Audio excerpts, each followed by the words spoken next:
IFM Foreign News.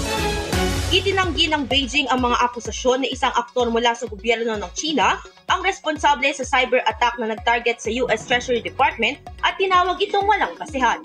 Ayon sa Treasury, ang insidente ay naganap na makapasok ang isang hindi otorisadong aktor sa kanilang sistema sa pamamagitan ng isang third-party cybersecurity provider na Beyond Trust. Nagresulta ito sa pag-access sa ilang workstations at mga unclassified na dokumento. Sa isang pahayag, sinabi ng Ministry of Foreign Affairs ng China na laging tumututol ang Beijing sa lahat ng uri ng cyber attacks at binatikos ang pagpapalaganap ng maling impormasyon laban sa kanilang bansa para sa mga layuning pampolitika. Ayon sa Treasury Department, ang cyber attack ay itinuturing na gawa ng isang China-based na Advanced Persistent Threat Actor, isang uri ng cyber attack kung saan ang intruder ay hindi agad matutuklasan at patuloy na may access sa mga sistema ng target. Ayon naman sa mga opisyal, ang Beyond Trust Service ay tinanggal mula sa sistema at walang ebidensyang nagpapatunay na patuloy na nakapasok ang attacker sa mga sistema ng Treasury. Ang mga bagong insidente ng hacking mula sa mga hacker na sinasabing may ugnayan sa gobyernong Chino ay naganap kamakailan lamang tulad ng sa Microsoft at mga network ng mga key public sector infrastructure sa US. Para sa IFM Foreign News, ako si Idol Sena Mariakdang,